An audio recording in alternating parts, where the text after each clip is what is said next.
211. Sinabi ni Yuan, bukas ng Lunes, humani ni Ben ang unang pwesto kay Yana, pagkatapos mag-away ni na Ben at Yana. Habang maraming tao doon, agad akong aakyat at akitin si Lance, tiyak na magagalit si Lance, pagkatapos ay tatalunin mo si Lance para umimik sa harap ng lahat. Lahat ay nasa utos ni Young Master Liao. Tumango si Harry Lee. Ngumiti si Shelton Liao at sinabing, Howlin, talunin mo si Lance bukas, hanggat kaya mo, iwanan mo lang siya ng bulok na buhay. Tumango si Harry Lee, Uncle Liao, Young Master Liao, ipaubaya mo na sa akin, tapos na ang magagandang araw ni Lance. Parehong nasiyahan sina Yuan Liao at Liao Buffalo, 40 milyon ang hindi ginasto sa walang kabuluhan. Umuwi sina Lance at Sally, hapon na. Matapos bumalik si Lance sa kanyang silid at maligo, sila ni Kent ay nanunood ng TV sa sala. Ang TV ay nag-uulat ng balita ngayong hapon tungkol sa pag-click ni Lance kay Danny Lin, ngunit ito ay tila ganap na hindi gaanong atmospheric kaysa sa eksena, sa mga balita na nag-uulat nito na parang isang normal na bagay. Siyempre, ang katotohanan na si Danny Lin ay inalis ng aso ay hindi binanggit sa balita. Gayunpaman, sa London Window Forum, nagkaroon ng sunog na nag-post tungkol sa eksaktong insidenteng ito ni Lance. Sa mga komento ng post na ito, maraming tao ang nakakairita, at habang ang ilan ay nagsabi na si Lance ay walang awa, marami pang iba ang nadama na si Danny Lin ay karapat-dapat dito, at ang ganitong uri ng rapist ay ang gustong kumpiskahin ang kanilang sandata sa pagpatay. Sa bahay ni Yvonne, nagkataon na nakita ni Yvonne ang fire post na ito at kinailangan niyang sabihin bilang paghanga, bagaman hindi maganda ang karakter ni Lance, ang kanyang gunting ay talagang napakalakas. Hired by me. Ngunit hindi mahalaga, pagkatapos talunin ni Ben si Yana bukas, si Ben ay magkakaroon ng maraming kaakit-akit, at linangin at aalagaan ko siya sa hinaharap, at sa lalong madaling panahon, magagawa ni Ben na maging dominante. Sa ospital, si Danny Lin ay na-resuscitate at nalagyan ng benda ng doktor, na kailangang humanga sa napakagandang hiwa ni Lance. Nagising din si Danny Lin, ngunit siya ay nasa ulirat, at ang tanging naiisip niya ay ang mukha ng aso sa hapon. Hindi niya alam kung pinakaayaw niya si Lance o ang aso. Sa oras na ito, naramdaman ni Danny Lin ang pag-agos ng ihi. Biglang naalala ni Danny Lin, oo, paano siya napunta sa banyo. Sa pag-iisip nito, agad na tumingin si Danny Lin at may lumalabas na maliit na tubo mula sa gauze. May pumasok na nurse at nagtanong, kailangan mo bang umihi? Dahil wala ka ng tubo sa ihi at hindi na masyadong maginhawang umihi saglit, nang binandahan ka ng doktor, nilagyan niya ng maliit na hose. Para kapag kailangan mong umihi, maaari mong buksan ang gripo ng maliit na hose at mailabas mo ito. Napaka-convenient nito, katulad ng switch ng gripo. Tumingin si Danny Lin sa mahabang tubo ng tubig at sumigaw, ayaw niya ng tubo ng tubig. Galit na si Danny Lin, biglang binuksan ang gripo, ang ihi mula sa gripo ay nag-spray out, nag-spray sa nurse sa buong lugar, ito ay talagang napakaginhawa, sa hinaharap upang pumunta sa banyo, kailangan lamang niya ang gripo upang mabuksan. Maginhawa ay maginhawa, lamang hindi masyadong maganda. Isang gabing walang salita. Ang sumunod na araw ay Lunes. Nang tumayo si Lance at naglakad pababa, si Sally ay nakaupo sa sofa sa sala, nakatingin sa isang English magazine. Good morning, miss. Bati ni Lance. Morning. Bati din ni Sally, at nang makita niyang suot ni Lance ang damit na binili niya sa kanya kahapon, ang kanyang puso ay masaya at matamis na parang pulot. Biglang sinabi ni Lance, hoy. Ano ito? Tumingin si Sally kay Lance na may pagkalito. Sabi ni Lance, naalala ko, ngayong Lunes, parang may malaking nangyayari sa school natin, di ba? Tumango si Sally, oo, laban ni na Ben at Yana, natatakot ako na maraming tao mula sa lipunan ang papasok sa paaralan ngayon. Ngumiti si Lance, halos makalimutan na lahat, normal lang nakalimutan ang mga bagay na walang kinalaman sa kanya. Sinabi ni Sally, Lance, interesado ka ba sa bagay na ito?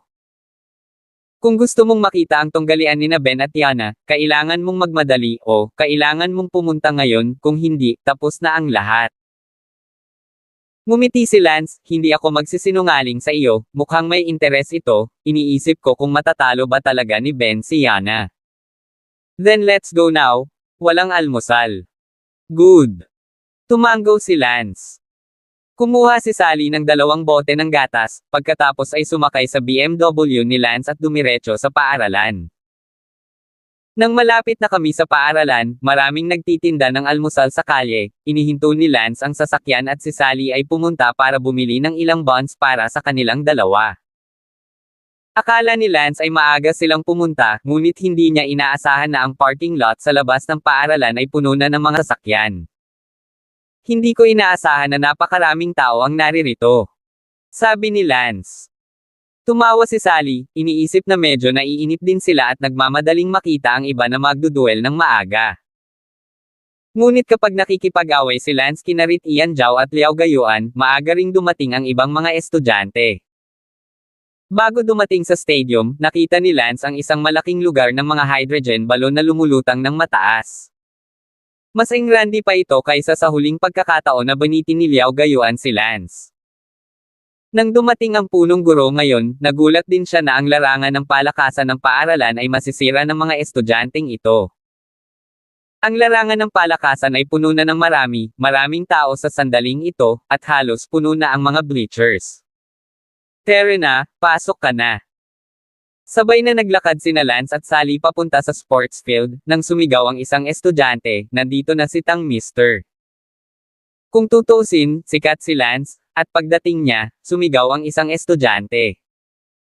Biglang tumingin ang lahat kay Lance, na agad na ikinaway ang kanyang kamay sa lahat, na parang nandito ang pinuno. Nang makita ito ni Yvonne, sumigaw siya sa pagkadismaya, Lance, bawal kang kumaway, walang kinalaman sa iyo ang usapin ngayon, kaya manatiling mahinahon.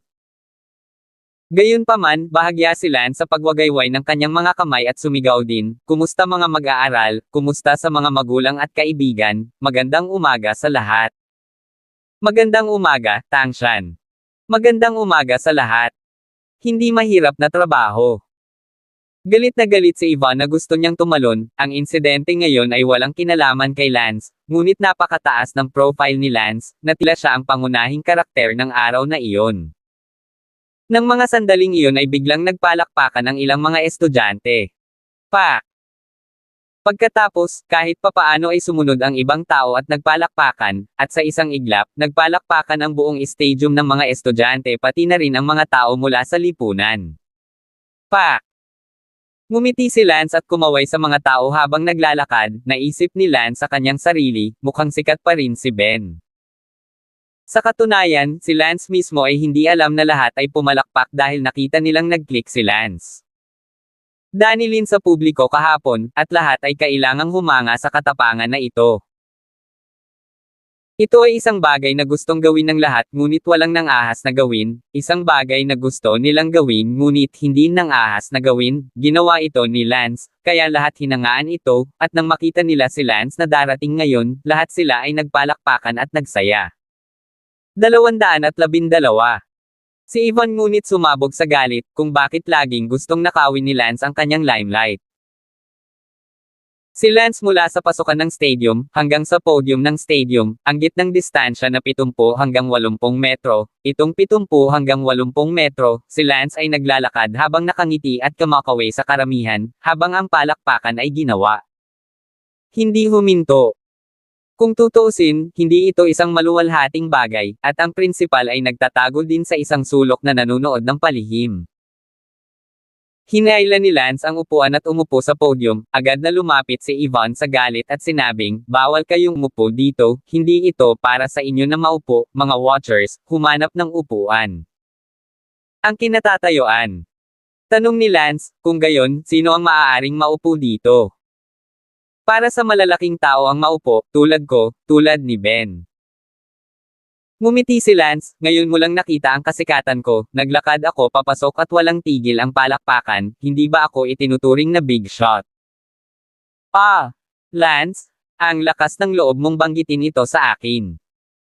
Nanlumo si Yvonne sa pag-iisip nito. Bakit hindi ko mailabas ito? Lance, Walang kinalaman sa iyo ang usapin ngayon, sino ba ang nagsabi sa iyo na magpakatanga ka rito, binabalaan kita, ngayon ay nananatiling low profile ka, naririnig mo ba ako? Nako, naiintindihan ko, hihihi.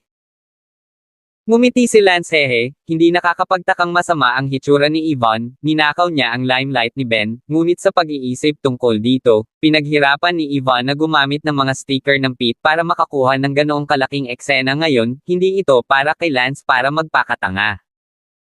Si Yvonne ay lihim na tumawag kay Ben, kaagad kang lumabas ng stadium at pagkatapos ay muling pumasok sa stadium. Bakit? Ikaw ang bida sa palabas ngayon, hindi ka mapakinabangan ni Don, pansinin mo, magpakita ng momentum kapag papasok ka, tulad ng ginawa ni Don, at kumaway sa mga nakapaligid na manunood habang naglalakad ka papunta sa podium. Oh! Walang magawa si Ben at lumabas ng stadium. Pagkatapos ay naglakad pabalik sa stadium. Agad na sumigaw si Yvonne, narito si Ben. Gayunpaman, ang eksena ay hindi katulad ni Ben gaya ng inaasahan ni Yvonne, at ang mga manunood ay nag-uusap tungkol sa kanilang sariling negosyo sa kanilang sarili.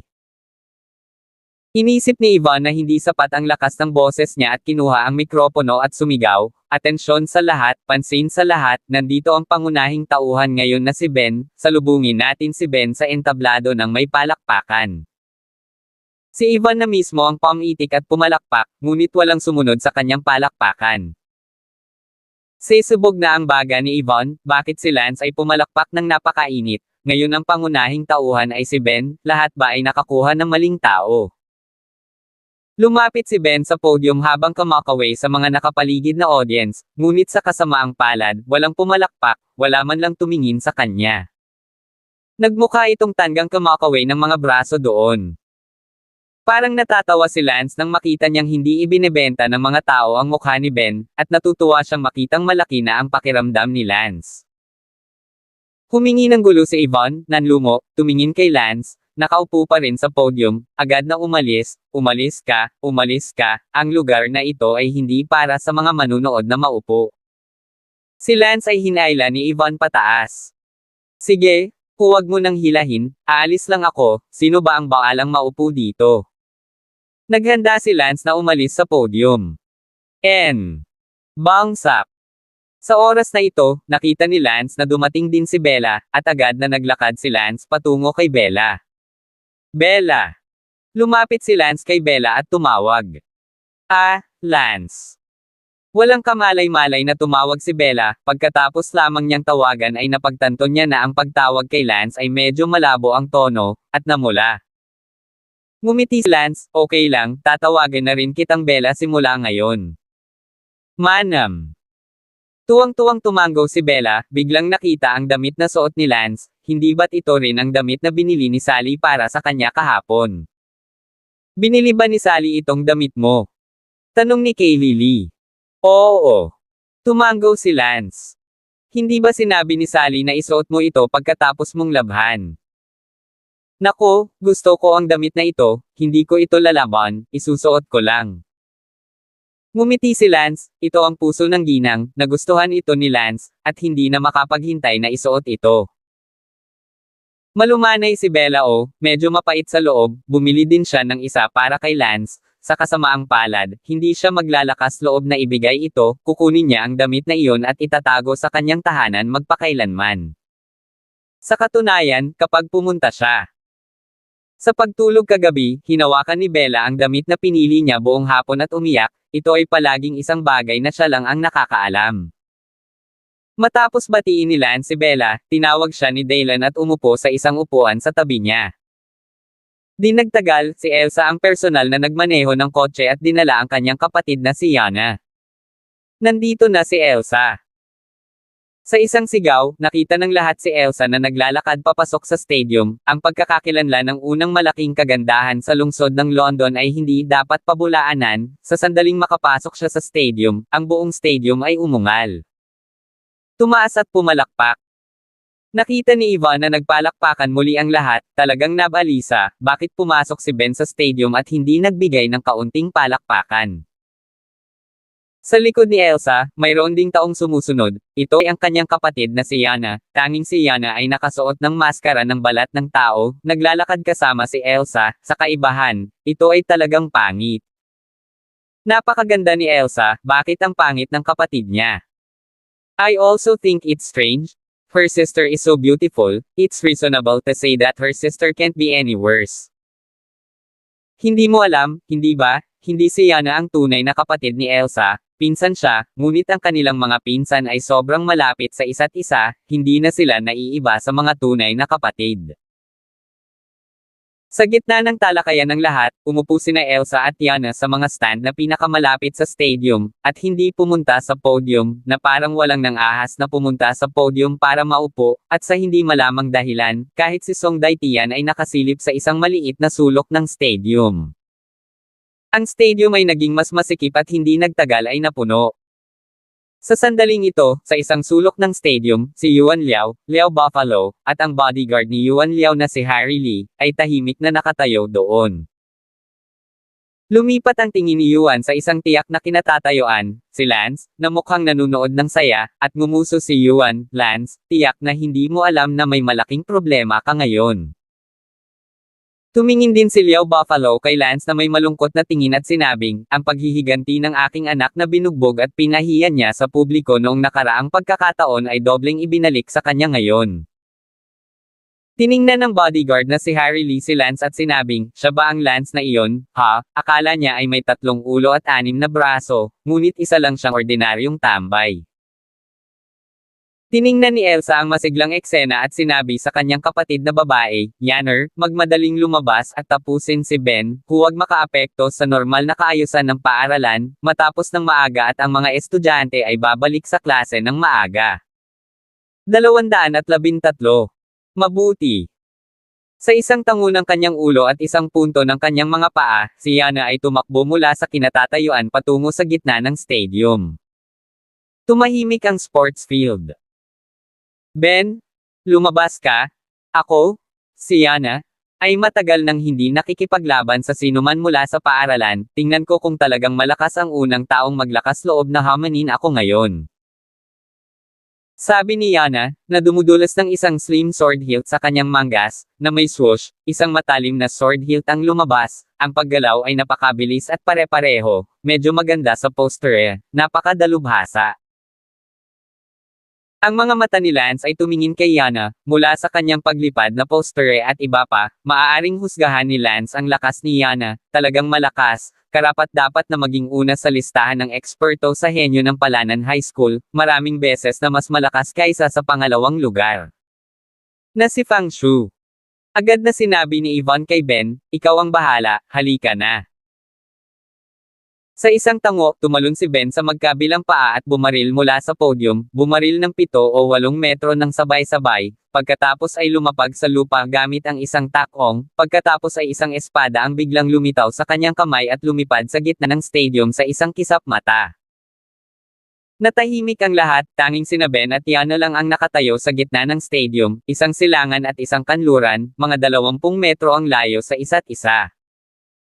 Ngumiti si Yana, hindi masama, mas malakas pa nga sa Fang Shu na iyon, hindi nakakagulat na naglakas loob siyang hamanin ako. Napabuntong hininga si Ben, huwag mo akong ikumpara kay Fang Shu, ay hindi hihigit sa isang pangalawang hakbang.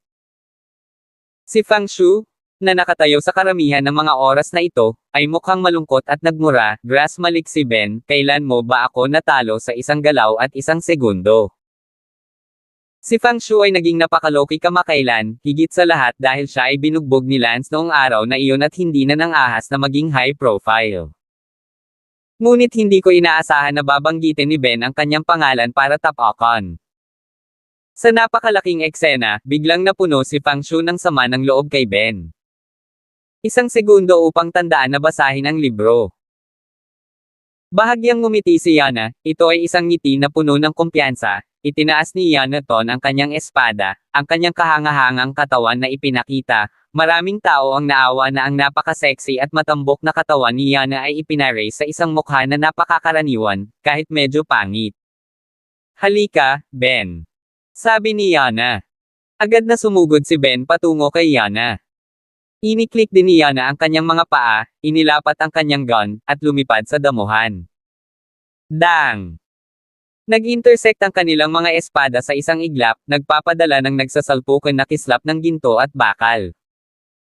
Sa susunod na sandali ng banggaan, ang espada ni Yana ay biglang nalihis ang talim nito at sinaksak ang balikat ni Ben. Si Ben ay natakot, ang espada ni Yana ay napaka-flexible na nagawa nitong ilihis ang talam, kaya isang hakbang lamang ang napaatras ni Ben upang maiwasan ang welga ni Yana. Alam ni Yana mula sa espada ngayon lang na si Ben ay walang kapantay para sa kanya. Oo, napakasigurado ni Yana na maiiwasan lamang ni Ben ang welga sa pamamagitan ng isang hakbang na paatras mula sa nalihis na talim ng espada ngayon, na sapat na para kay Yana na magkaroon ng sapat na kumpiyansa upang hatulan na si Ben ay hindi niya kalaban. Si Ben ay tumingin kay Yana nang may pagtataka at sinabi sa kanyang puso, ang unang lugar ay talagang medyo malakas, ito ay lumampas sa aking mga inaasahan. Sa sandaling ito, direktang sinabi ni Yana, Ben, hindi mo ako kalaban, hindi na ako interesadong mag-aksaya pa ng oras kasama ka, tumigil na tayo dito. Ano? Labis na inis si Ben nang marinig niyang sinabi ito ni Yana, kasi simula pa lang niya sa engkwentro at direktang ipinahayag na hindi niya kalaban at hindi interesadong labanan siya, nakaramdam ng sobrang hiya si Ben. Umungol si Ben, Yana, mangyaring huwag magkunwaring kalaban, walang sasamba sa iyo dahil sa pagpapanggap na pangungusap na iyong sinabi. Tinignan ni Ben si Yana nang may galit. Sinabi ni Yana, Ben, kapag sinabi kong hindi kita kalaban, natural na may basehan ako, para sa isang kalaban na mas mahina kaysa sa akin, ako, si Yana, ay ayaw kong sayangin ang aking enerhiya. Mag-aaksaya ng enerhiya sa isang kalaban na mas mahina kaysa sa akin, ang iyong Miss Yvonne ay naglagay ng labis na pagsisikap sa paggawa ng isang panoorin sa kanyang sarili, kung ikaw ay matalo, ito ay magwawalang bahala. Si Ben, gayunpaman, ay mas nagalit, si Yana ay masyadong mayabang, naramdaman niyang hindi niya kalaban si Ben, kaya sinabi niyang ayaw niyang sayangin ang kanyang lakas. Nang marinig ni Lance ang kanilang pag-uusap, sinabi rin niya, itong si Yana, isang babaeng mayabang din isang galaw lang ang ipinagpalit, kaya sigurado na hindi niya kalaban si Ben. Direktang sabihin na ayaw mong sayangin lakas, sok-sok, bugbugin mo ang mukha ni Ben. Sumigaw si Yvonne sa galit, Ben, bugbugin mo siya, tingnan mo kung gaano pa rin siya galit. Galit na napabuntong hininga si Ben, Yana, hahayaan kitang magpanggap na higit pa sa iyo. Pagkasabi noon, tumaga si Ben ng espada at inatake si Yana ng napakabangis na momentum. Estilo ng langit na kulog.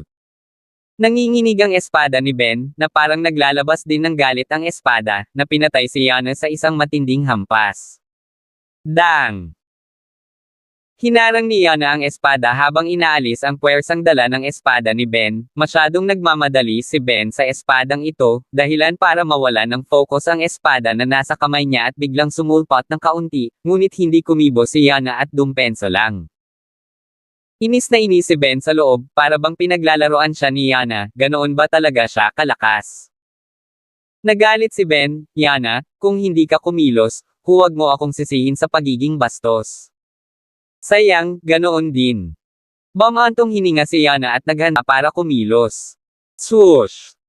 Lumipad si Ben at sinaksak, ang mga bulaklak ng espada na parang ulan, tulad ng isang pader na hindi maarak.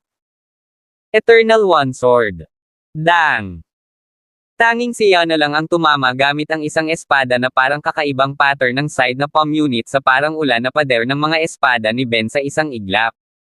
Buzz! Sa susunod na sandali ang espada ni Yana ay tumusok sa lalamunan ni Ben, na naibabaw dito. Ang katawan ni Ben ay hindi namamalayan doon, ang espada ni Yana, na nakatutok sa kanyang lalamunan, ay wala pang 1 sentimetro ang layo. Sinabi ni Yana, Ben, natalo ka? Ngunit nagawa mong tumagal hanggang sa ikatlong hakbang sa aking mga kamay bago matalo, mas makapangyarihan ka na kaysa sa sinumang estudyante sa Palanan Middle School, sa palagay ko ay mayroon kang sapat na lakas para ma-rank. Pangalawa sa Palanan Middle School Genius Master List.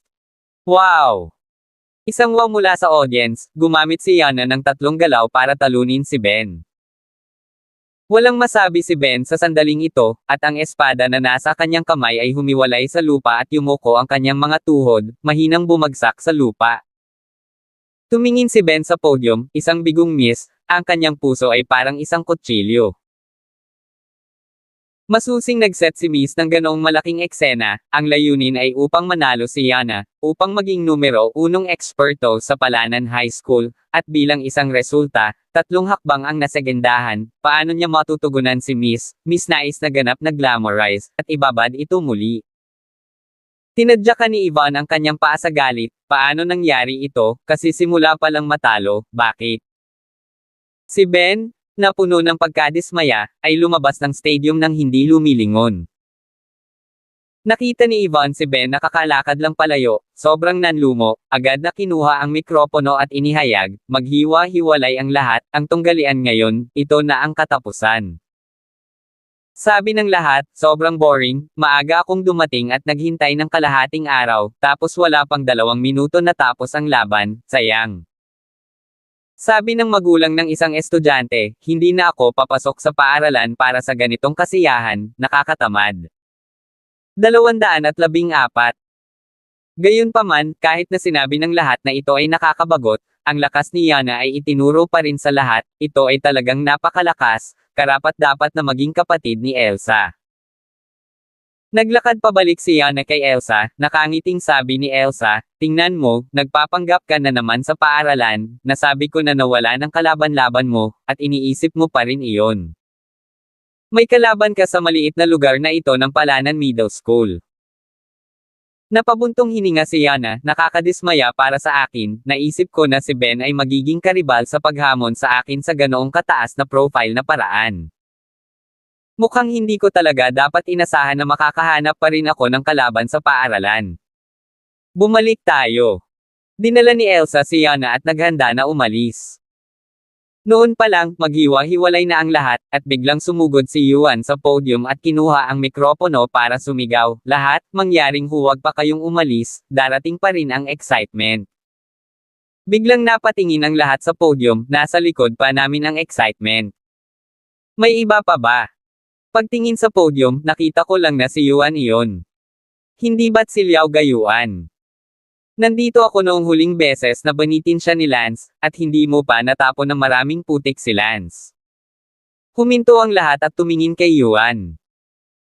Napabuntong hininga si Yvonne, Yuan, ang mga tao ngayon ay ang lahat ng naipost ko upang ilipat sila, ang eksenang ito ay ako ang nag-set up, kung may gusto kang gawin, mahirapan sa pagpili ng date. Yvonne is very unhappy to say, she set up all this, the result of wind is not, but also hit their own face, the mood is already depressed. Now Yuan Liao actually wanted to use the scene she had worked so hard to bake hanggang sa pagsilbihan siya, ito ay lubhang hindi ka nais-nais. Fuck off. Direktang itinulak ni Yuan Liao si Yvonne, nahulog si Yvonne sa kanyang puwitan at galit na sinabi, Yuan Liao, hindi pa ako tapos sa iyo, nasaktan mo ako. Ang unang website na Konshu 8. Net. Ngumuso ng masama si Yuan, nakakatawa, nakakasakit sa iyo. Ano ka ba, hayaan mong lumabas ang iyong ama na si Song Daitian? Ipinapangako kung hindi ko siya papatayin. Napakayabang ng mga salita ni Yuan. Ikaw.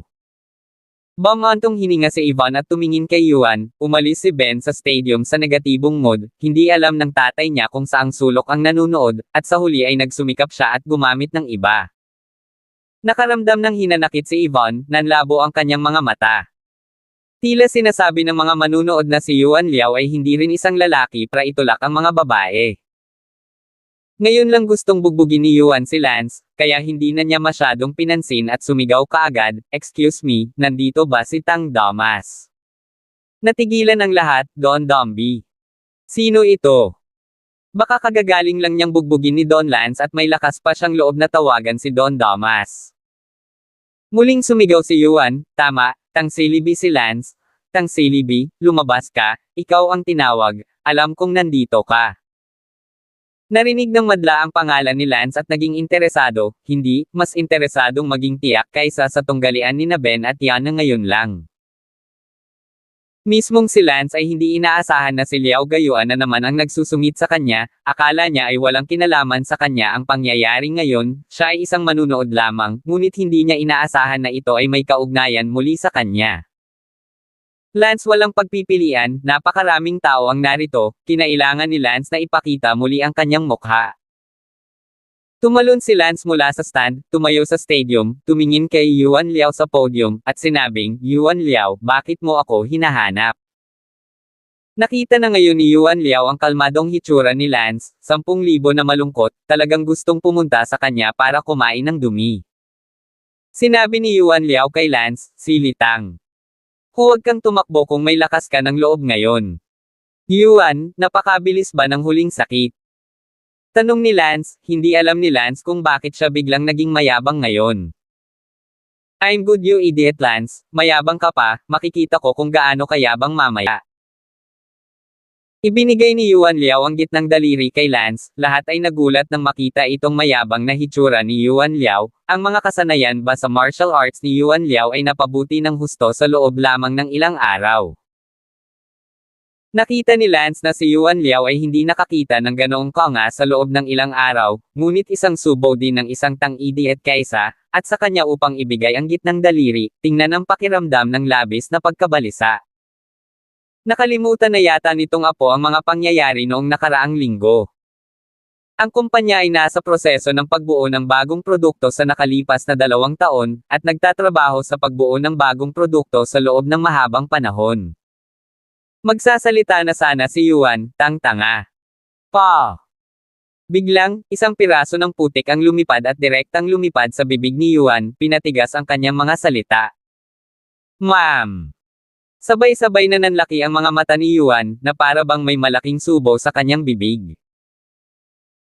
Agad na naalala ni Yuan ang pakiramdam ng araw na iyon, kaya hindi na niya kailangang isipin ang tungkol dito para malaman na ito ay putik, at agad na ipinasok ang kanyang daliri sa kanyang bibig para ay buckle ito, buckle masyadong mabilis, na maaaring may kung ano. Gawin sa katotohanan na siya ay may karanasan, pagkatapos ng lahat, siya ay buckled putik lamang noong nakaraang linggo. Wow! Ang lahat ng mga nanunood sa eksena ay natigilan sa kanilang mga panga, si Yuan ay walang kapantay na mayabang sa 1 segundo, at sa susunod ay kumakain siya ng putik. Sa isang sulok ng stadium, napawaw si Yana at hindi sinasadyang tinakpan ang kanyang bibig. Sa unang pagkakataon niyang nakita si Lance sa totoong buhay, nag-iwan ng malalim na impresyon sa kanya. Si Yana na nakatayo sa tabi ni Elsa, napakawalang imek. Itong si Lance, noong nakaraang linggo ay nakabitin na si Yuan Liao, naghagis ng putik kay Yuan Liao ng 2 beses, ay hindi sapat upang ihagis, sa pagkakataong ito muli. Naisip ni Elsa, nakakalungkot din talaga si Yuan, kumakain na naman ng putik. Sa kabilang sulok ng sports field, ang orihinal na nakangiting kalabaw na Liao, ay biglang nakita ang kanyang anak na isa pang subo ng putik, galit na halos tumalon, nagngangalit ang mga ngipin sa galit. Ha. Sa halip, si Yvonne, nalulungkot siyang umalis sa podium, biglang nakita ang eksenang ito, tumatawa hanggang sa mamatay, napakasarap sa pakiramdam ng sandaling ito, itong si Lance, napakalakas din. Pupo.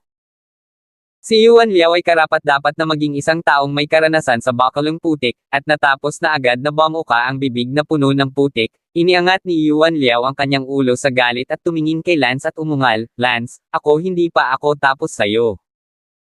Kalmadong sinabi ni Lance, ngayon, tandaan mo kung ano ang pakiramdam ng kumain ng putik noong nakaraang linggo. Kung hindi mo pa rin naaalala, maaari kitang bigyan ng isa pang bola ng tubig upang matulungan kang mas mabilis na maalala.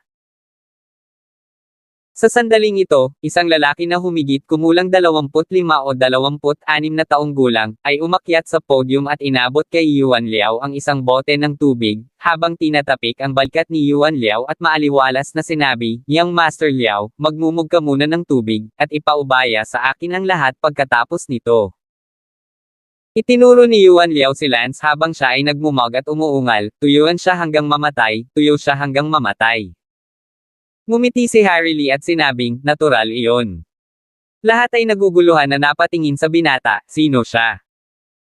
Nang maguluhan ang lahat, nagsalita ang kabataang iyon, tumingin kay Lance at sinabing, Lance, matagal ko nang narinig ang pangalan mo, at siguradong magaling kang humahawak kapag nakikita kita ngayon.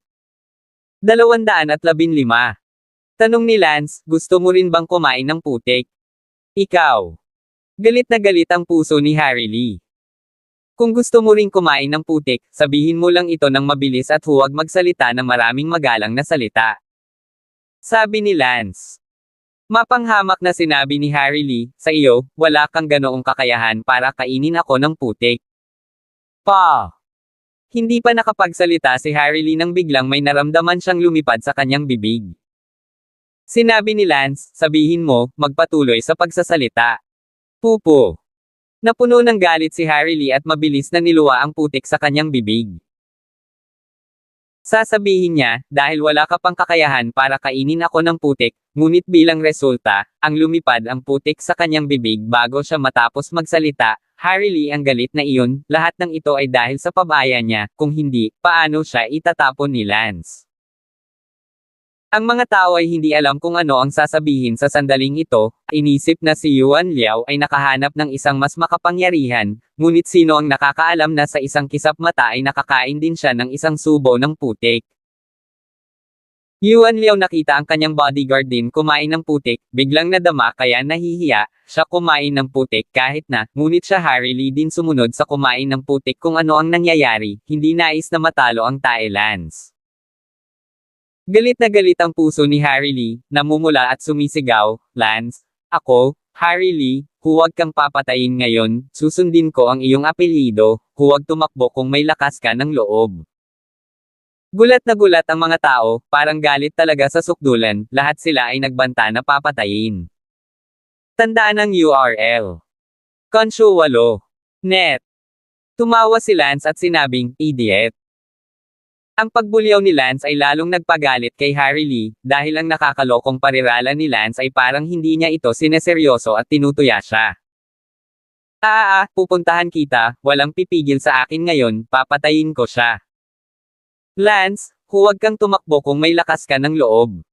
Galit na sigaw ni Harry Lee. Noon lang, isa pang bola ng putik ang lumipad pataas mula kay Lance. Napabuntong hininga si Lance, damn you, hanggang kailan mo ba ako hihintayin? Naghihintay pa rin ang lahat na bumalik sa klase, hindi ka ba matalas, daldal ng buong grupo at hindi ka nakikitang gumagalaw. Umarte ka . Pinunasan ni Harry Lee ang putik sa kanyang mukha, na galit na sa sukdulan. Lance, hindi ako magiging tao kung hindi kita papatayin, may lakas kang loob na tumayo, ipinapangako kung hindi kita papatayin. Pagkasabi noon, naglakad si Harry Lee patungo kay Lance. Sumigaw si Lance, ano ka ba, bigla mong sasabihin na patayin mo ako, bigla mong sasabihin na huwag mo akong patayin, bugbugin mo ba ako o hindi? Nakita ng lahat ang pagmumukha ni Harry Lee sa sandaling ito, talagang nag-aalala na papatayin niya si Lance, kahit si Elsa ay medyo kinakabahan, nandito siya ngayon, natural na hindi niya hahayaang mangyari ang ganitong uri ng trahedya. Si Yuan ay sumigaw mula sa likuran, Harry Lee, patayin mo na lang siya, naisama ka niya sa gulo na ito, kung hindi mo siya papatayin, hindi rin kita minamaliit. Galit na sumugod si Harry Lee patungo kay Lance, ngunit bigla siyang nanambalik ng kaunti sa kanyang katinoan. Kung talagang pinatay niya si Lance, hindi ba niya gugugol ang natitirang bahagi ng kanyang buhay sa kulungan? Medyo nalinawan ng kaunti ang utak ni Harry Lee, palihim na sinabing, hindi ko kayang pumatay ng sinuman, hindi ko kailangang hayaan ang aking sarili na makulong para kay Yuan, talagang nakapatay ako ng isang tao na tiyak na hindi nila ako ililigtas. Lance, that idiot, I told him to stand and don't go, tumayo talaga siya at hindi pumunta, tanga hindi tatakbo . Ngunit mahirap sumakay ng tigre, kinailangan ni Harry Lee na magmadali at patayin si Lance. Hindi nagtagal ay sumugod si Harry Lee sa harap ni Lance. Hindi gumawa ng unang hakbang si Lance, hinayaan siyang mamatay muna ni Lance at nakita niya kung paano niya pinatay ang kanyang sarili. Nagalit si Harry Lee, Lance, gusto mo ba talagang pilitin akong patayin ka? Haha, hindi naman sa pinipilit kita, kundi wala kang kakayahan. Natigilan si Lance. Lance, Noong una ay gusto lang kitang bugbugin ng kalahating kamatayan, ngunit itinutulak mo ako ng husto, hindi ko alam kung ako mismo ang papatay sa iyo kung ako ay na-corner. Kung ako sa iyo, tumakas at maghintay hanggang sa mabawi ko ang aking katinoan bago lumitaw muli. Tila pinapahiwatig ni Harry Lee si Lance na tumakbo ng mabilis, nasa stage na siya ng pagkawala ng katinoan, paano kung napatay niya talaga si Lance, natatakot din siyang pumunta sa kulungan. Ngumuso si Lance, hindi, nakatayo ako sa harap mo, patayin mo ako kung kaya mo. Don't you dare force me, nasisiraan na talaga ako ng bait ngayon. Sigaw ni Harry Lee, naglabasan ng mga ugat sa kanyang mukha at leeg, na para bang pinipigilan niya ang kanyang sarili mula sa pagpatay, ngunit siya ay nagalit. Sumigaw si Yuan Liao, Harry Lee, patayin mo siya para sa akin, ano ang sinasabi mo? Nakita ni Yuan Liao na si Harry Lee ay puro usap-usapan at walang kasanayan, ilang beses niyang sinabing patayin siya, ngunit hindi niya nakitang talagang pinatay siya. At si Harry Lee ay itinulak sa gilid, gustong-gustong pumatay ngunit mayroon bakas pa rin ang katinoan sa kanyang puso, hindi mapatay, nakontrol niya ang galit na malapit ng bumagsak. Sa sandaling makita si Yuan at sumigaw na patayin si Lance, mas mabilis siyang kontrolin, Harry Lee, yes, Lance, hindi mo ako pinipilit, papatayin talaga kita, hindi ka nagmamadaling tumakas. Napakatagal, maging si Lance ay malapit ng magsawa. Nakakatawa, kung gusto mo akong patayin, patayin mo lang ako, pangako hindi ako tatakbo. Malapit na akong mawala sa isip ko, gusto mo ba talagang pilitin ako? Sa tingin mo ba ay hindi talaga ako maglalakas loob? Sabi ni Harry Lee habang nakapikit ang mga ngipin, sinusubukan niyang kontrolin ang kanyang katinoan, ngunit parang halos wala na siyang kontrol, at sa kanyang puso ay minumura niya si Lance, ang tulala, sa hindi pagtakbo. Hindi nagabalang magsalita si Lance sa kanya at itinaas ang kanyang kamay para sampelan. Slap! Sinampal ng malakas ang mukha ni Harry Lee, habang sinasabing, patayin mo ako, halika. Lunt iyan ng galit ang mukha ni Harry Lee, at nagngangalit ang kanyang mga ngipin at umungal, pinipilit mo ako, sa tingin mo ba ay hindi ako maglalakas loob? Huwag mong hamanin ang aking mga hangganan, talagang nawawala na ako ng kontrol sa aking sarili. Hindi nakatiis si Lance, hindi ba niya ito narinig ng malinaw pagkatapos niyang sabihing bugbugin siya hanggang mamatay ng maraming beses? Slap! Sampal ulit ni Don Lance. Ikaw ang nagpagawa sa akin. Namumula ang mga mata ni Harry Lee habang sumisigaw siya. Pak! Isa pang sampal. Hindi na makayanan, hindi na kailangang tiisin pa, papatayin kita. Sa sandaling ito, nagpa siya si Harry Lee na wala siyang pakialam kung gugulin niya ang natitirang bahagi ng kanyang buhay sa bilangguan o hindi, siya papatayin si Lance kahit na siya ay barilin. Kaagad, inatake ni Harry Lee ang templo ni Lance gamit ang kanyang pinakamalakas na suntok. Pinahit ni Lance ang kanyang backhand at nag-click, nabali ang braso ni Harry Lee. Bang! Ang sipa ni Lance ay lumipad, at ang katawan ni Harry Lee ay lumipad ng mahigit 10 metro ang layo.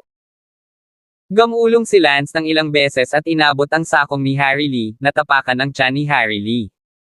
Poof! Si Harry Lee ay nag-spray ng lahat ng lugaw na kinain niya noong umaga sa isang lagok, parang isang haligi ng tubig na lumalabas sa kanyang lalamunan.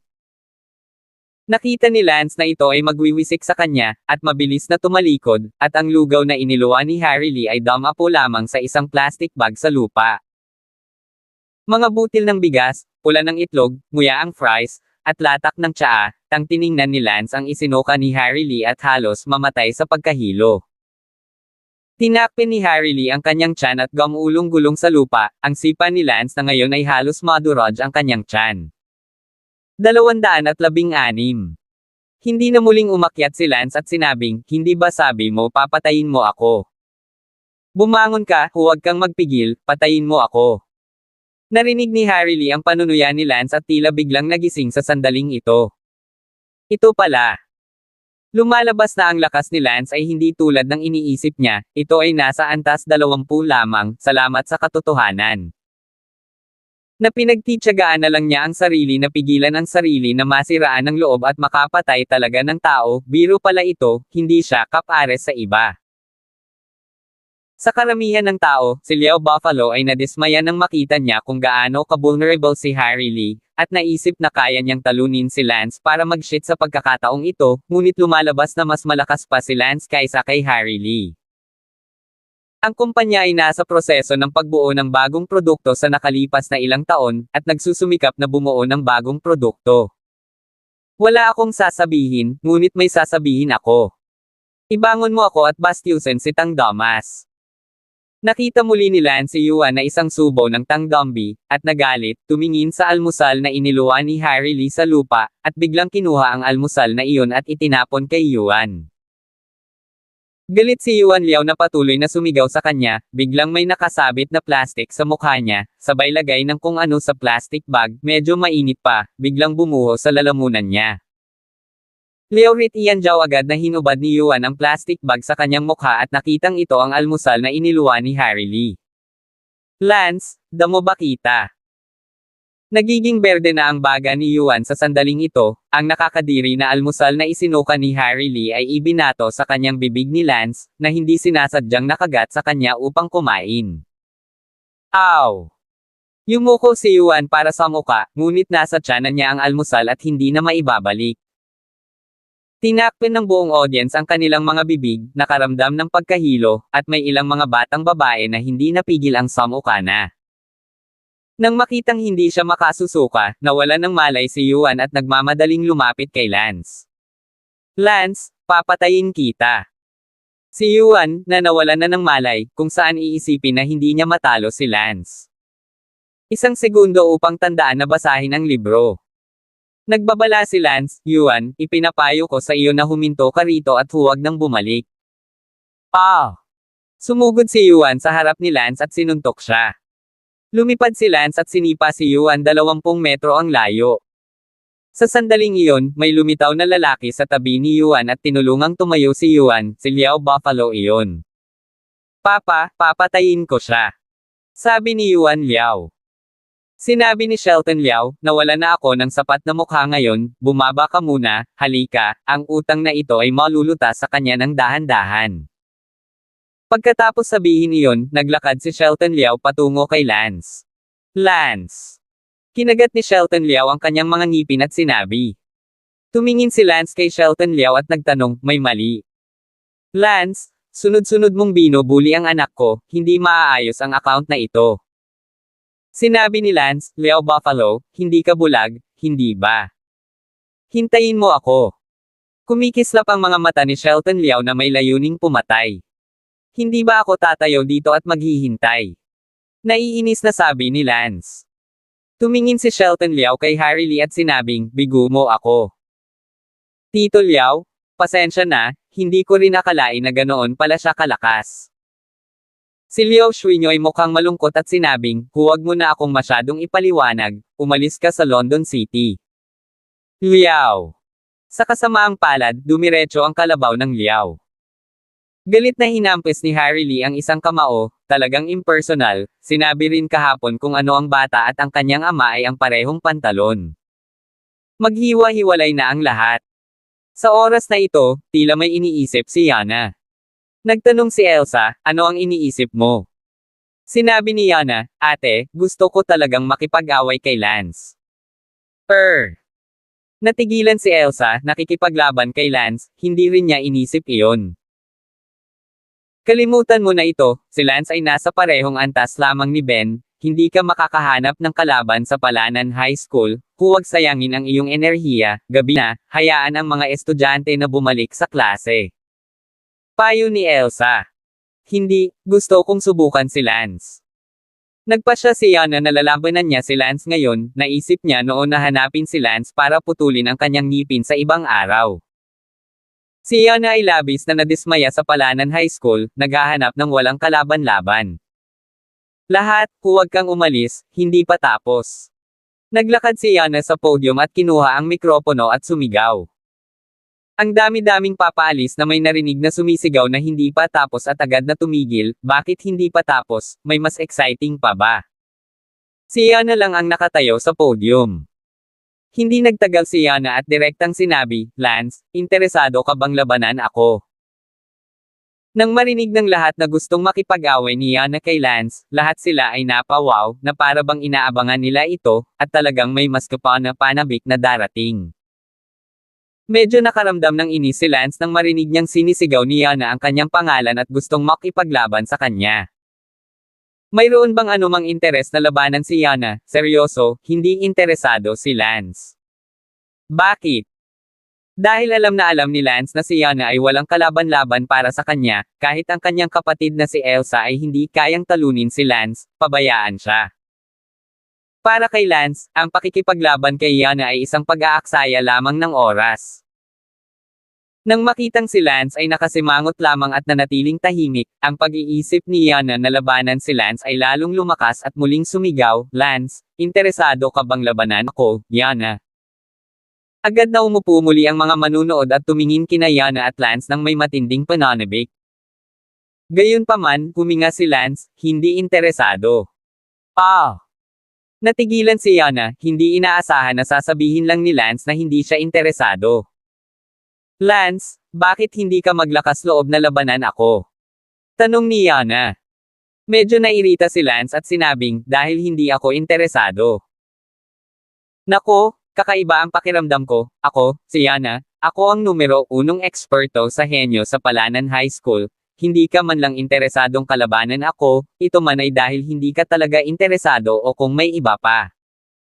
Hindi alam na dahilan. Ngumiti si Yana. Ngumuso si Lance, "No interest is no interest. Sino ka sa tingin mo, kailangan bang maging interesado sa iyo ang lahat?"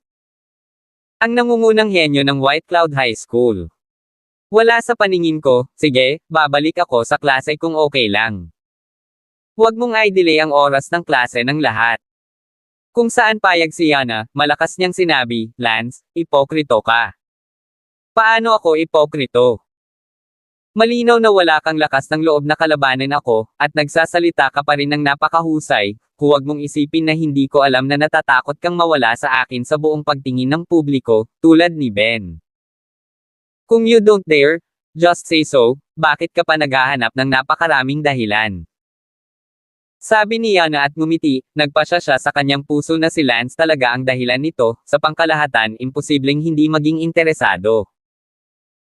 Kung tutuusin, siya si Yana ay hindi isang maliit na tao, hindi mahalaga kung siya ang numero 1 eksperto sa henyo o kapatid ni Elsa, sapat na iyon upang gawin siyang isang taong may kaunting reputasyon. 217. Nakita ni Lance si Yana na nagsalita ng napakasama at sumimangot, "Yana, huwag mong isipin na hindi ako maglalakas loob na turuan ka ng leksyon dahil lang sa kapatid ka ni Elsa, magsalita ka ng mas maingat." Napabuntong hininga si Yana, "Lance, putulin mo na ang kalokohan, hinahangaan kita na labanan mo ako. Hindi talaga ako interesado sa pag-aaksaya ng aking lakas." Ang mga salita ni Lance ay nagpaalala kay Yana sa sinabi niya kay Ben. "Mabuti, Lance, hahayaan kitang magkaroon ng 3, hindi 10 hampas, ngayon ay maglakas loob kang labanan ako sa wakas." Yana, ayaw mo. Si Lance ay may kaunting apoy, kung gagawin niya, hindi tatutol si Lance na tuparin siya. "Oh, Lance, ngayon ko lang naisip na napakalakas ng loob mo, pero hindi ko inaasahan na hindi ka maglalakas loob na kalabanan ako. Iniisip mo na mawawalan ka ng pudor kapag nakita kang matatalo ng malupit sa publiko, ngunit wala kang ideya na ikaw ngayon ay parang lumiliit na pagong, na wala ng pulbos. Halika, labanan mo ako, Yana, bukas ang isipan ko, hinahayaan kitang 20 galaw. Kung hindi mo even dare to do so, kaya ko lang hehe sa'yo." Nag-aapoy si Lance, tila hindi maiiwasang makipaglaban siya kay Yana ngayon. Dumiretso si Lance sa gitna ng stadium at sinabing, "Dahil gusto mong lumaban, gawin natin." Haha! Agad na tumakbo si Yana sa gitna ng stadium. Tahimik ang buong stadium, at sunod-sunod talaga ang climax, na orihinal na nagpaplanong panoorin si Ben duel kasama si Yana, ngunit hindi ko inaasahan na makakakita pa ako ng isa pang duel sa pagitan nina Lance at Yana. Sa isang sulok ng stadium, ibinuka ni Ivan ang kanyang mga labi, nagsumikap akong gumawa ng ganoong kalaking panoorin, ngunit ang lahat ay mauuwi sa paglilingkod sa iba, kung matalo ni Lance si Yana, hindi lahat ay magiging limelight. Bumagsak kay Lance, at bulag akong nakikipag-away. Unang inilathala sa M. Consyo 8. Net. Si Ben ay abala sa pagsasabing, Miss, huwag kang mag-alala, si Lance ay hindi maaaring maging kalaban ni Yana. Paano mo malalaman na hindi ito ang kalaban ni Yana? Nakipag-away lang ako kay Yana, masyadong malalim ang sword skills ni Yana, at imposibleng matalo ni Lance si Yana sa level na iyon. Confident na sabi ni Ben. Nakahinga si Yvonne nang marinig niya iyon, kung hindi ay magiging abala siya at ang limelight ay muling kunin ni Lance. Si Elsa ay nakatayo sa isang sulok, bahagyang nakangiti, hindi man lang kinakabahan, lubos na kumpiyansa sa kanyang kapatid. Ang kanyang kapatid na babae ay palaging umaasa na makahanap ng isang malakas na tao sa paaralan na makakalaban sa kanya, ngunit sa kasamaang palad ay nakakabigo, wala. Sa larangan ng palakasan, ngumiti si Yana, Lance, mahalaga pa rin ang salita ko, hahayaan kitang magkaroon ng 20 galaw. Ngumuso si Lance, whatever. Dahil gusto ni Yana na hiyain ang sarili, hindi nag-abala si Lance na magsabi ng kahit ano. Lance, pagkatapos ay kumilos ka, dahil hahayaan kitang gumawa ng 20 galaw, hindi muna ako gagawa ng anumang galaw. Ayon sa gusto mo. Pagkasabi niyon, kinuha ni Lance ang kanyang espada at lumipad papunta kay Yana. Ang sword technique na ginamit ni Lance ay ang Tongling Sword Technique, na kung ano mismo ang itinuro niya kay Andrew, hindi ganoon kalalim. Syempre, ang Heavenly Maiden Scattering Blossom set ng sword techniques, hindi ito magagamit ni Lance. Ang ng martial arts ng Dark Warrior at martial arts ni Lance ay dapat makilala. Swoosh! Si Lance ay may ilang sunod-sunod na espada, at talagang sinadya ni Yana na si Lance ay gumawa ng 20 galaw, nagdedepensa lamang laban sa walang galaw. Gayunpaman, ang mga kasanayan sa espada ni Lance ay hindi mukhang mahina, at ang paggalaw na ito ay lumabas, halos hindi ito naiwasan ni Yana. Ngunit, sa pagtingin sa ibaba, siya ay may butas sa kanyang damit, at maging ang kulay ng kanyang bra ay makikita. Nagulat si Yana. Sa sulok ng sports field, nagulat din si Elsa, sa unang pagkakataon na nakita niya ang kanyang kapatid na natalo ng husto, at ang kanyang damit ay napunit pagkatapos lamang ng isang galaw. Napabuntong hininga si Lance gamit ang kanyang espada, hanggang kailan ka magpapanggap na magkukumpere. First move pa lang, gusto mo ba talaga akong gawa ng 20 galaw? Ikaw. Galit na galit si Yana, at sinabing nagpapanggap siyang kalaban, halata na si Lance mismo ay nagpapanggap na kalaban, hindi mahina ang kanyang lakas, at kumikilos siya na parang siya. Ay hindi naglakas loob na labanan siya, kung hindi ay hindi sasabihin ni Yana ang mga katagang nakapagbigay sa kanya ng 20 galaw. Tiningnan ni Yana ang butas sa kanyang damit sa dibdib, ang pulang bra ay malinaw sa isang sulyap. Si Yana ay nagmamadaling tinanggal ang isa sa mga pagkakasabit ng buhok sa kanyang buhok upang hawakan ang butas sa kanyang damit at galit na sinabi, Lance, ito ba paano mo tinatreto ang magagandang babae? Ngumuso si Lance, bago sabihin niyan, makikita mo rin ang reaksyon ng mga manunood. Lumingalinga si Yana, maraming lalaki ang sumusuka. Oo, hayagang sinabi ni Yana na maganda siya, maraming lalaki ang sumuka on the spot. Walang imik si Yana, litong-lito siya sa galit, nakalimutan niyang nakasuot siya ng maskara ng balat ng tao, hindi alam ng buong paaralan ang kanyang tunay na mukha.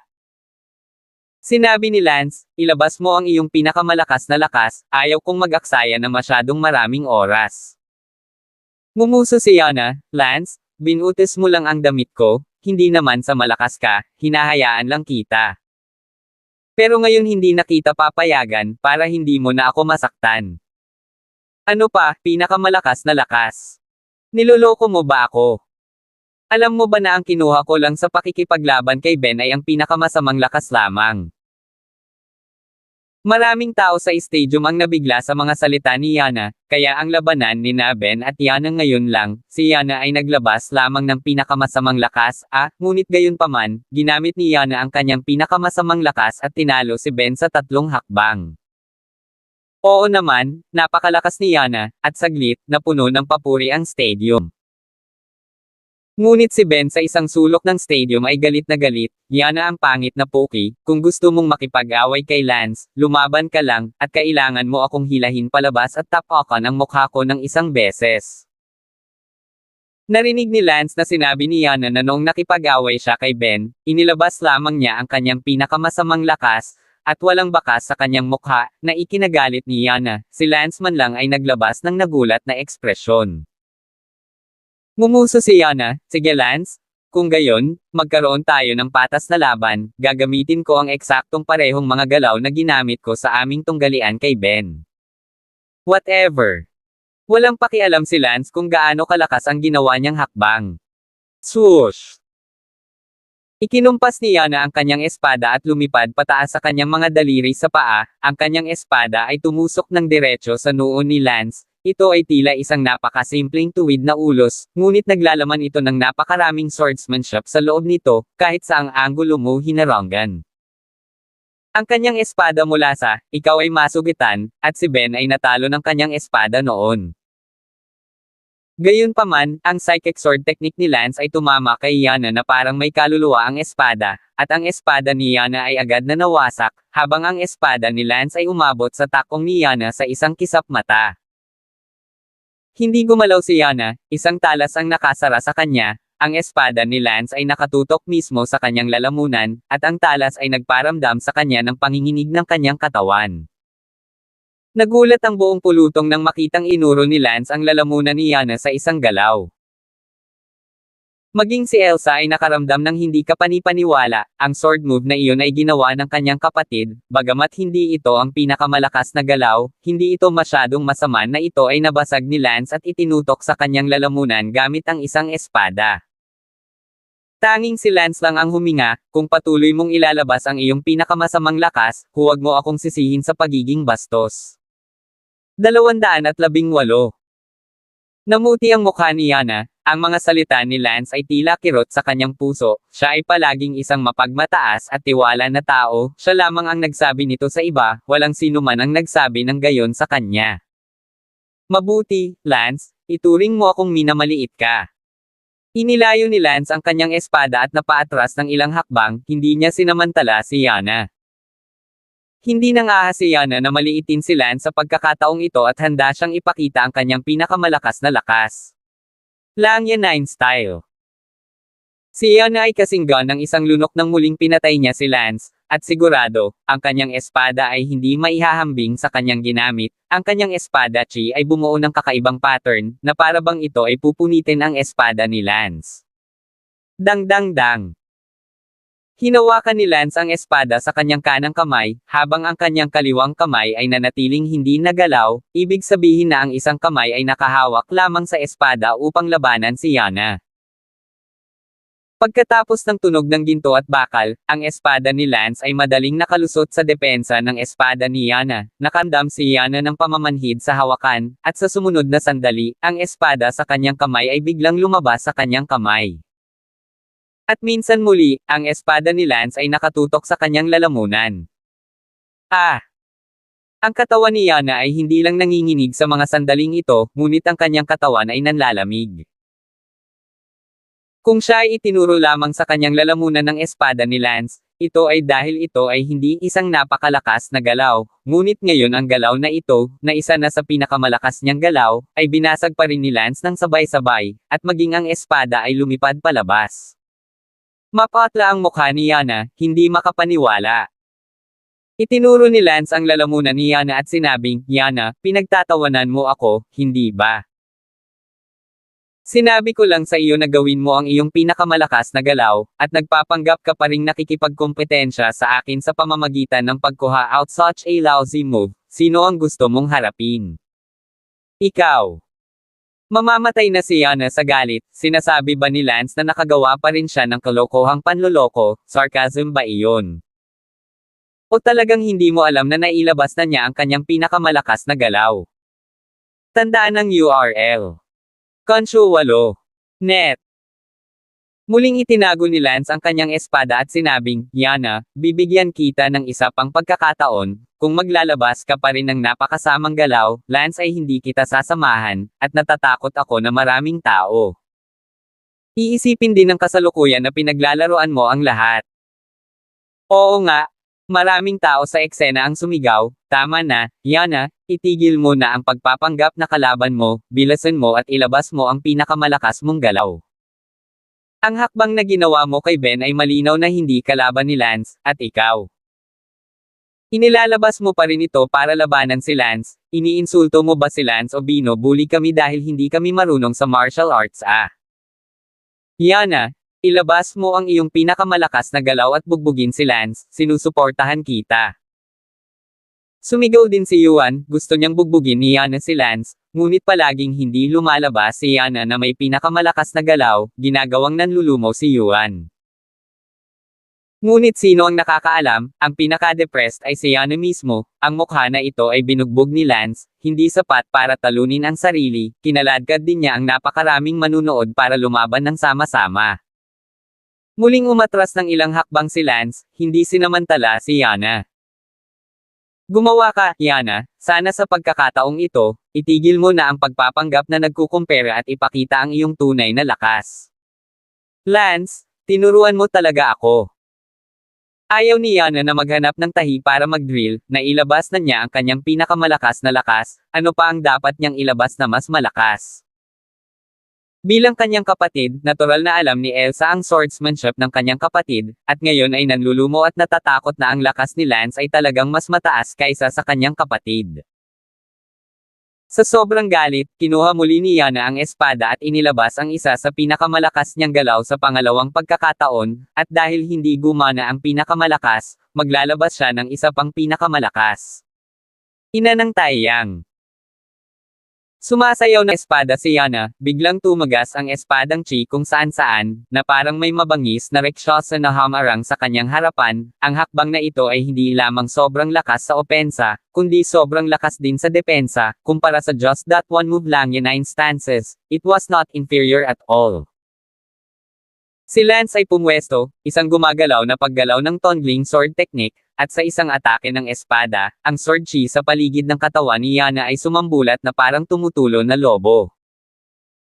Nang naramdaman ni Yana ang pagkawala ng pigiran ni Lance, natagpuan niya ang isang tayback sa kanyang lalamunan, ang talim ng espada sa kanyang balat, at isang pahiwatig ng lamig. Natigilan si Yana doon, sa ikatlong pagkakataon, isang saksak lang ang kailangan ni Lance at mabubutas ang kanyang lalamunan. Wala nang magagawa pa si Yana, naubos na niya ang pareho niyang pinakamalakas na galaw, siya ay ganap na walang laban. Gayunpaman, umalangaw-ngaw ang boses ni Lance, ito na ba ang pinakamasamang hakbang na ginamit mo kay Ben? Tama na iyon. Yana, maaari mo bang ihinto ang paggamit ng hakbang na iyon? Opisyal na kitang hinahamon, nangangahas ka bang ilabas ang iyong pinakamalakas na galaw para labanan ako? Nakakainip din ang audience, at sumigaw, Yana, salamat sa pagiging number 1 expert mo, lagi kang nagkukunwaring nagkukumpara, interesado ka ba? Yana, you are always using the worst moves to deal with Ben? What do you mean? Masyado ka bang mapagmataas sa sarili mo o minamaliit mo si Lance? Damn, sayang naman at supportive pa rin ako sa'yo. Si Yana ay walang katumbas na hinanakit, ang pagkatalo ni Lance ay sapat ng masakit, at ngayon kailangan siyang pag-alitan ng napakaraming tao dahil sa pagpapanggap, hindi talaga siya nagpapanggap, nailabas na niya ang kanyang pinakamalakas na lakas, ito ay si Lance na nagpapanggap. Biglang sumakit ang ilong ni Yana, at lalo siyang umiyak. Sa kasamaang palad, walang nakiramay sa kanya, at sumigaw ang isang estudyante, Grass, sobrang pangit, at may lakas ka pang umiyak. Hindi ito nakita ni Elsa at agad na lumipad palabas. Halika, Lance. Pinandilatan ni Elsa si Lance, talagang hindi siya nakaimik kay Lance. Captain Shu, baka gusto mong makialam. Nasabi ko na hindi ako interesadong kalabanan siya, siya pa ang pinilit kong gawin yun, pero ngayong nakalabas na ako, she hasn't. Hindi ko na ipakita ang kanyang pinakamalakas na lakas. Umirap si Elsa, dito na nagtatapos ang laban mo kay Yana, masama ang pakiramdam niya ngayon, ang kanyang dakilang tiyahin ay darating at hindi niya magawa ang kanyang pinakamalakas na diskarte sa espada. Walang pagpipilian si Chen kundi pagtakpan ang kanyang kapatid, hindi alam kung talagang naisip ni Lance na hindi na ilabas ni Yana ang kanyang pinakamalakas na lakas.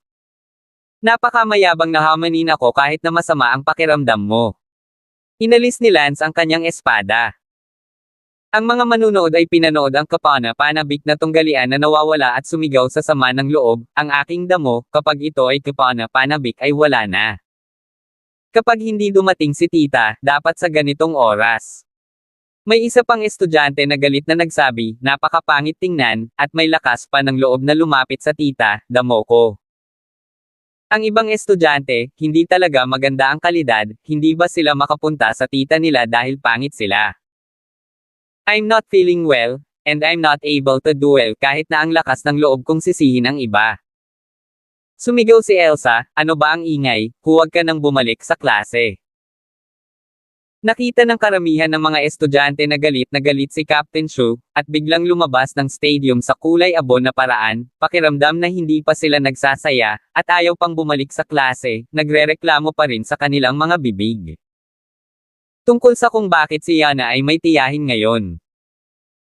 Si Yana ay nagdadalamati, tinamaan ng malakas ni Lance sa mukha, kahit na ang lahat ay tila naisip na hindi siya natalo, hindi lang niya inilabas ang kanyang pinakamalakas na lakas, ngunit siya mismo ay walang katulad, ang mukha na ito ay tumama, putok. Putok, putok, at wala pa ring tunog. 219. Ang larangan ng palakasan ay unti-unting tumahimik, at lahat ng mga guro at estudyante ay bumalik sa kani-kanilang mga klase, gayon din si Lance. Ang titig ni Lance ay naging mas mapitagan, at walang kamalay-malay, si Lance ay tila naging bundok sa Palanan High School na hindi malalampasan ng sinuman. Kung kaya niyang labanan si Lance, kung hindi, si Lance ay karapat-dapat sa numero 1 eksperto ng Palanan Middle School. Sa isang sasakyan ng pulis, si Yana ay nakatitig sa pagkabigo na nakaupo sa pampasaherong sasakyan, si Elsa na nagmamaneho ng kotse ay papalabas ng paaralan. Sinabi ni Elsa, sige, huwag kang masyadong malungkot. Ate, hindi ako katapat ni Lance, hindi ba alam ng iba iyan, hindi mo ba alam iyon? Sa orihinal, akala ko ay hindi na mahahanap ng Palanan High School ang aking kalaban, ngunit bilang ang resulta, ito ay katawa-tawa. Nanunuyang sabi ni Yana sa sarili. Sinabi ni Elsa, napagmasdan ko lang ang sword technique ni Lance, nakita ko na ang flaw sa kanyang sword technique, hindi mahirap para sa iyo na talunin siya, tuturuan kita kung paano basagin ang kanyang sword technique kapag bumalik ka. Sa loob ng ilang araw, sasabihin mo na ang iyong dakilang tiyahin ay tapos na, at pagkatapos ay labanan si Lance at talunin siya sa publiko. Talaga. Napatingin si Yana sa kanyang kapatid na may pag-asa. Nako, kakaunting tiwala sa kapatid mo tuturuan kita kung paano basagin ang sword technique ni Lance pagbalik ko. Ngumiti si Elsa. Sa kasamaang palad, saan nalaman ni Elsa na ang psychic sword technique na ginamit ni Lance ay walang iba kundi ang halos hindi nagamit at pinakamasamang set ng sword technique na ginamit ni Lance. Kahit na ang set ng Heavenly Maiden Scattering Flower Sword Techniques ay bahagyang mas malakas kaysa sa psychic sword technique. Hindi dahil sa sadyang hindi ginamit ni Lance ang tunay na malalim na mga diskarte sa espada, ngunit hindi pa ito magagamit ni Lance. Ang mga diskarteng iyon ng malalim na espada ay may pinakamababang kinakailangan sa panlabas na larangan ng martial arts, at mayroong ilang set nang mas malalim pa na mas hinihingi. Nahirapan si Lance na maabot ang Outer Door Realm sa maikling panahon, ang katawan na ito ay hindi ang kanyang katawan mula sa kanyang nakaraang buhay, nagsimula siyang magsanay ng martial arts mula pa noong siya ay bata, ngunit ngayon ang katawan na ito ay masasabi lamang na mayroon nagsimulang magsanay ng martial arts kalahating buwan na ang nakalipas. Isang segundo upang tandaan na basahin ang libro. Aabutin ng hindi bababa sa 1 taon at kalahati para marating ni Lance ang Outer Gate Realm, bukod pa, gusto ni Lance na maglagay ng magandang pundasyon upang mas mabilis niyang malinang ang martial arts realm sa hinaharap, kaya hindi siya nagmamadali upang maabot ang Outer Gate Realm. Sa isang kotse sa labas ng Palanan High School, si Liao Buffalo ay nakaupo sa likod na hanay, at si Yuan ay ayaw pumasok sa klase ngayon. Sa oras na ito, dumating si Harry Lee. Tito Song. Nairita ang puso ni Shelton Liao nang makita niya si Harry Lee, inaasahan niyang walang awang niyang sisipain si Lance hanggang sa mamatay, ngunit siya pala ay napaka-vulnerable. Mayroon ka pa bang iba? Hindi ko hinihiling na umalis ka sa London City. Tumango si Harry Lee at tumalikod para umalis. Sumigaw si Yuan, teka lang, tatay, sa palagay ko ay dapat natin siyang itago dito, bagamat hindi niya kayang talunin si Lance, siya ay binugbog ni Lance ngayon. Pati na rin si Harry Lee ay patuloy na sumunod sa akin. Gayunpaman, ang sweldo ay hindi maaaring ganoon kalaki. Sinabi ni Shelton Liao, 10 milyon sa isang taon, manatili kung gusto mo. Si Harry Lee na abala ay tumango, Tito Liao, handa akong manatili at samahan si Young Master Liao upang labanan muli ang mundo. Napaungol si Shelton Liao at hinayaan ang driver na magmaneho. Ipinagpatuloy ng paaralan ang normal na ayos ng klase. Sinanay ni Lance ang kanyang panloob na lakas para sa 2 klase at hindi gaanong nagsanay. Sa ika-4 na klase sa umaga, pumasok sa silid-aralan ng guro ng klase na si Chen Tianming. Pansinin ng 2 bagay, una, ang araw ng bagong taon ay darating, ang pagdiriwang ng bagong taon ng paaralan, ako. Ang aming klase ay dapat maghanda ng kahit isang programa, at kung sino man ang may talento ay maaaring magparehistro. Ang ikalawang bagay, upang ipagdiwang ang araw ng bagong taon, ang buong paaralan ay nagdaraos ng isang talent competition, higit sa lahat mayroong mga paligsahan sa kaligrafya, mga paligsahan sa tula, mga paligsahan sa pagtugtog ng instrumentong pangmusika, mga paligsahan sa pagpipinta, at mga paligsahan sa pag-awit. Sinumang may talento sa mga lugar na ito ay maaaring mag-sign up sa komite ng pag-aaral. Ang komite ng pag-aaral ay si Sally. Nagtanong si Lance, maaari bang sumali silang lahat? Bagamat hindi nang ahas si Chen Tianming nasaktan si Lance, labis siyang naiinis kay Lance, na minsan ay nagkaroon ng alitan sa kanya. Ngumuso si Chen Tianming, lahat ay lumahok, mayroon ka bang ganoon karaming talento? Kung wala ka nito, huwag kang mahiya. Sumimangot si Lance, ngunit hindi nag-abala na sundan siya sa pangkalahatan. Si Lance ay bihasa sa musika, chess, calligraphy at pagpipinta, dahil may ganoong kompetisyon ang paaralan, bakit hindi sumali si Lance dito? Si Lance ang unang pinakabata sa mga henyo sa kanyang nakaraang buhay, hindi lamang sa mga tuntunin ng martial arts, kundi pati na rin sa mga tuntunin ng talento. Ang mga natamo ni Lance sa chess, piano, calligraphy at pagpipinta ay maikukumpara sa mga hindi pangkaraniwang tao. Class. Sinimulan ni Chen Tianming ang klase. Pagkatapos ng klase, tumayo si Sally sa podium at sinabing, may gustong mag-sign up para sa New Year's Day Gala program. At gayon din ang calligraphy, tula, painting, musical instrument performances. Anumang mga kompetisyon sa pag-awit. Kailangan nating tapusin ang listahan mamayang hapon, kaya mag-sign up na tayo. Gayunpaman, walang nag-sign up. Si Sally ay ang miyembro ng komite ng pag-aaral. Ang klase 32 ay kailangang magkaroon ng isang programa para sa araw ng bagong taon. Kung walang nag-sign up, kung gayon si Sally ay kailangang siya mismo ang lumahok. Ang mga kasanayan sa pagsayaw ni Sally ay medyo mahusay. Again, sino ang kasali sa New Year's Day party program? Just act in a skit or something. Sabi ng isang estudyante, mag-aral ka ng committee member, hindi ka marunong kumanta o sumayaw, at hindi ka marunong umarte ng skit, so bakit hindi ka nalang mag-sign up? Di ba nagpunta ka rin sa sayaw last year? Sinabi ni Sally Brown, hindi kayo basta-basta makakapag-sign up taon-taon, taon-taon pinapapunta niyo ako sa sayaw. Sa kasamaang palad, si Sally ay maaari lamang mag-sign up para sa isang sayaw mismo.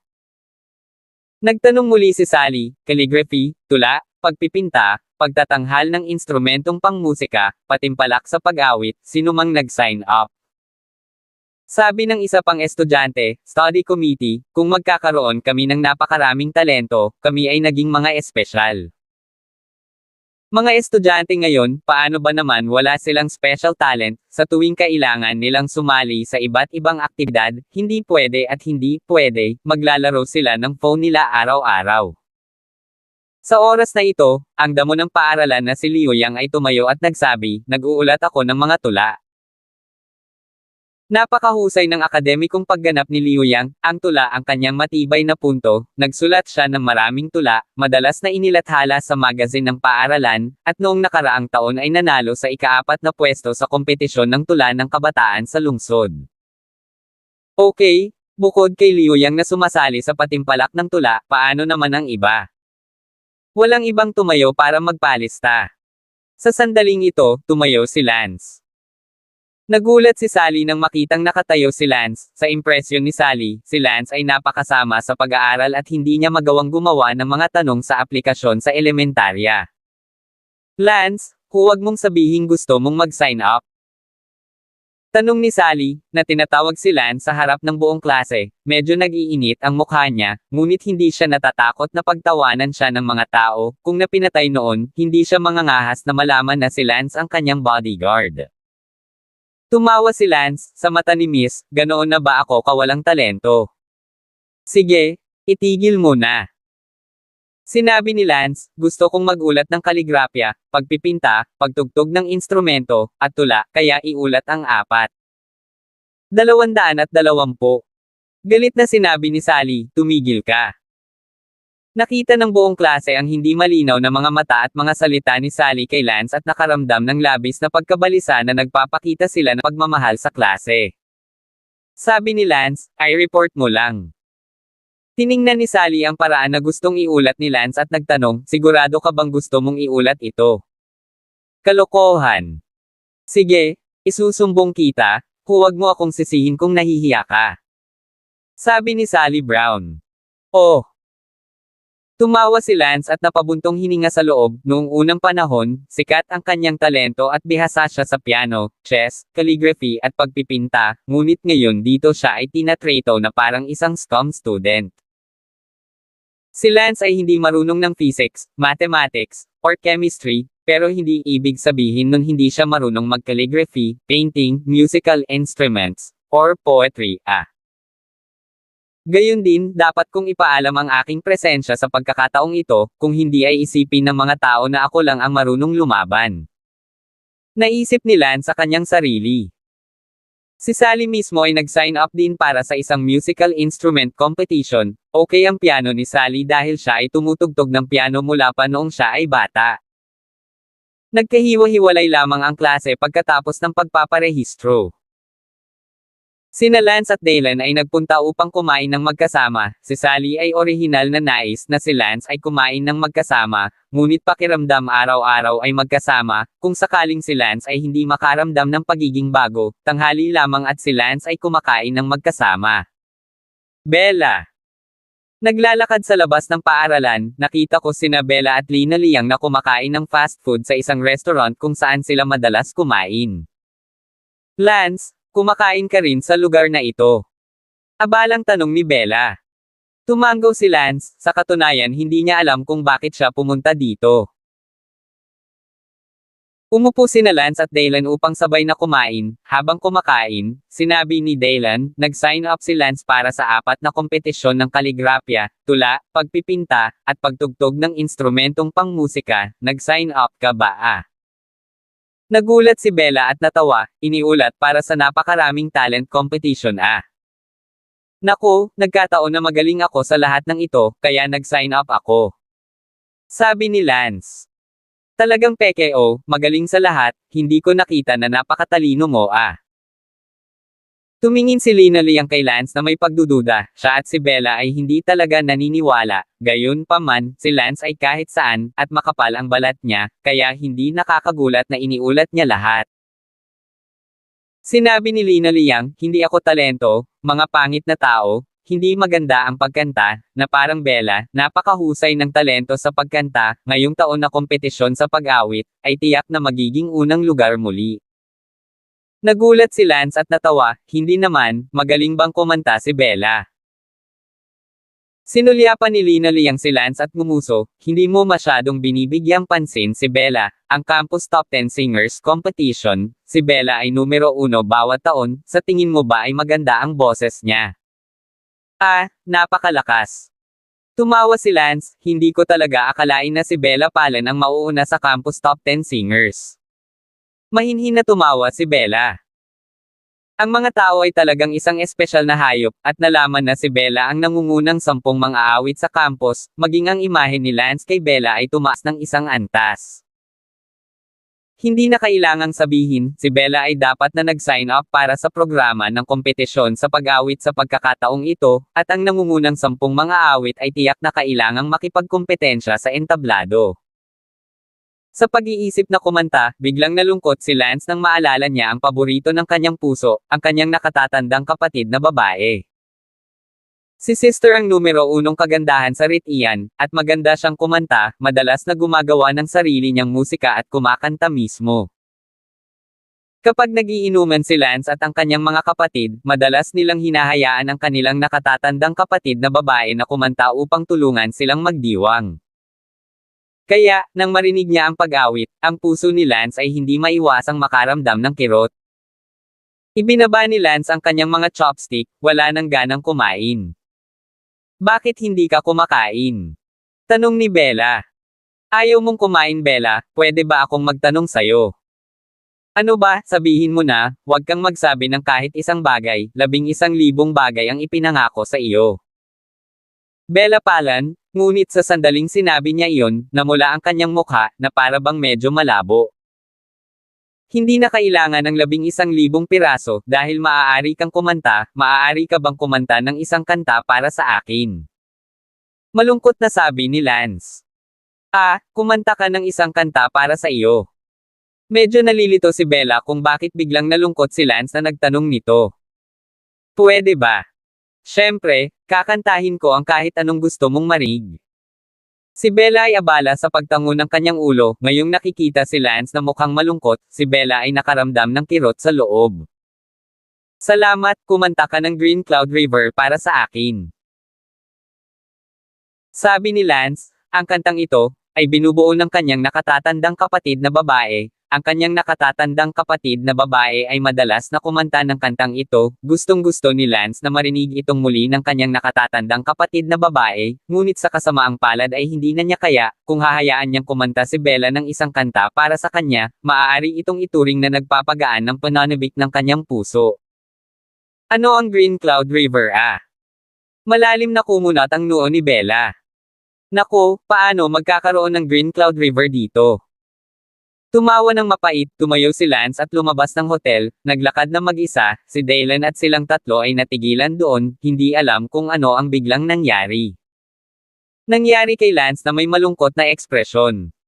Natarante si Lina Liang at nagtanong, ano ang problema niya?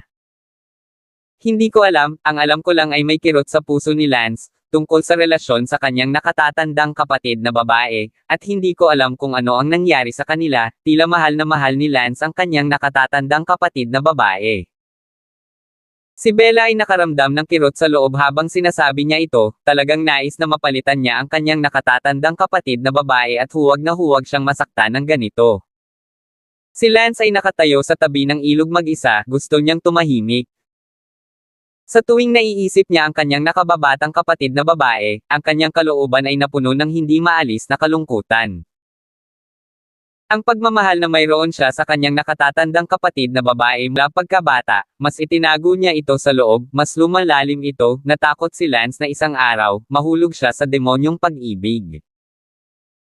Ang isang demonyo ng pag-ibig ay hindi katulad ng isang demonyo ng puso, ngunit hindi ito gaanong naiiba. Sa madaling salita, ang mahulog sa isang demonyo ng pag-ibig ay napaka-nakakatakot. Kailangan kong pigilan ang aking sarili, dahil narito na ako sa mundong ito, kailangan kong ganap na sumanib sa mundong ito at huwag mag-isip tungkol sa anumang mga nakaraang tao o bagay. Hinihikayat ni Lance ang kanyang sarili. Gayunpaman, habang pinipigilan ko ito, lalo itong tumalbog, at ang ulo ay biglang sumakit na parang luha. Umungol si Lance, mabilis na bumunot ng 3 pilak na karayom, at itinusok ang mga ito sa kanyang bungo. Pagkatapos, tulad ng huling pagkakataon, nawalan siya ng malay at nawala ng malay. Walang ibang nakakaalam kung saan nagpunta si Lance, at si Lance ay hindi bumalik sa paaralan buong hapon. Hanggang alas 5 ng hapon ay nagising si Lance mula sa ilog. Nang magising si Lance, nakita niyang gabi na, ngunit bumantong hininga lang siya, hinugot ang 3 pilak na karayom sa kanyang ulo, at pagkatapos ay bumalik sa paaralan. Pagbalik sa paaralan, nagkataong katapusan na ng lahat ng 3 klase. Si Lance ay nakaupo lang sa kotse at naghintay, at hindi pumasok sa silid-aralan. Hindi nagtagal, lumabas ng paaralan si Sally, pinaandar ni Lance ang kotse at tinawag ang babae para sumakay sa kotse. Nang pumasok si Sally sa kotse, mukhang hindi siya masyadong maganda. "What's wrong? Sinong nanggulo sa'yo?" Nakangiting tanong ni Don Lance. "Sino pa kung hindi ikaw? Wala akong klase buong hapon, paano kita ginulo?" Ang lakas pa ng loob mong sabihin, kahit may gagawin ka, at least sabihin mo, kahit may kasama kang babae sa kwarto, hindi ako tutol, bakit hindi ka man lang magsabi? Sa akin, hindi man lang ako nag-e-exist sa mga mata mo.